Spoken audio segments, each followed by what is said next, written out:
When you hear the word Buddha, you probably picture a person, right? A historical figure sitting under a tree who reached enlightenment. But what if that's just the user interface?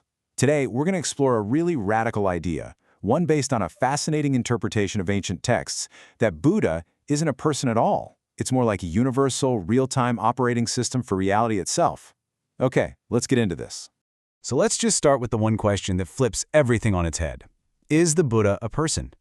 You know, the traditional story is amazing, but our source material for today is asking us to look deeper, to see past the historical story and into the underlying mechanics, almost like the system architecture of enlightenment.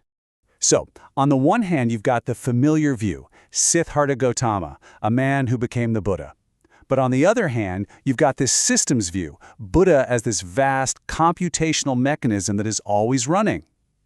So for the next few minutes, we're not studying history. We're going to do a systems teardown. We're going to look at the code behind consciousness.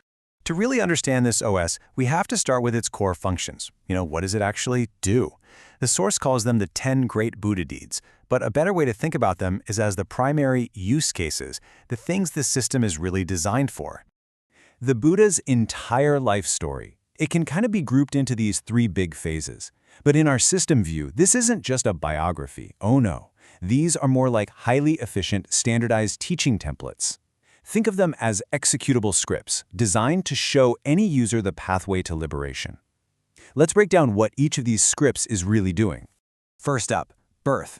Now in this model, the Buddha isn't born just once in ancient India. No way. It's a process that is deployed simultaneously across every single possible world in what's called the Dharma realm. It's really the ultimate example of distributed deployment, kind of like making a new software update available on every server in the network all at the same time. And this is where it gets really interesting.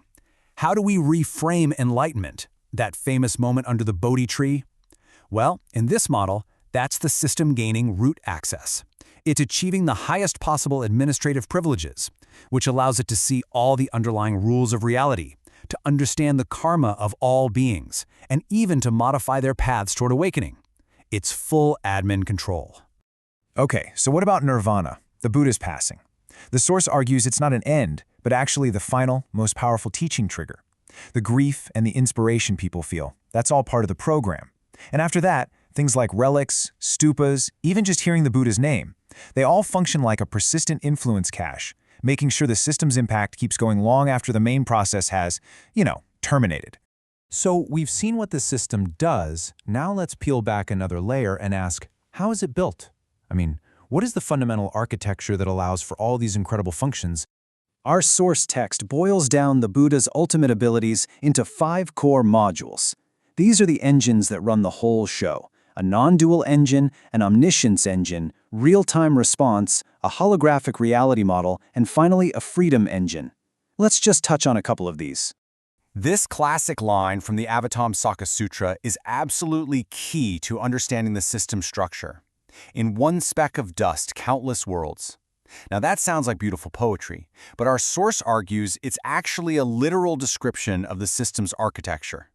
And what it's describing is basically the holographic universe model. The idea here is that every single point in reality contains all the information of the entire system. You don't need to travel across the universe to understand it. You just need to look deeply enough into a single point, a single speck of dust. Now, this holographic structure is what makes 2 incredible modules possible. First, you have the Omniscience Engine. That's the ability to read all that data instantly. Every mind, every action, every cause and effect. But just having data is useless without processing, right? So you also have the real-time response module, which is like a zero-latency scheduler that can act on that data, responding to any being's needs in a single, instantaneous thought. Okay, so we've looked at the use cases, we've looked at the core architecture. Now let's put it all together for the grand reveal, for the central thesis of this entire explainer. And here it is. The big takeaway is this. Buddha isn't a person who got enlightened. Buddha is the real-time operating system for the entire Dharma realm. It's an omnipresent, awakened computational mechanism that is literally interwoven with reality itself. It's not someone you pray to, it's the operating system you are already running on. Now, this is a fascinating model, but what does it mean for you and me? If we're all users on this OS, how do we actually apply any of this? Well, the source gives us what you could call a personal user manual.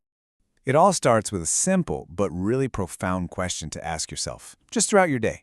Look at your actions, sending an email, talking to a friend, doing your work.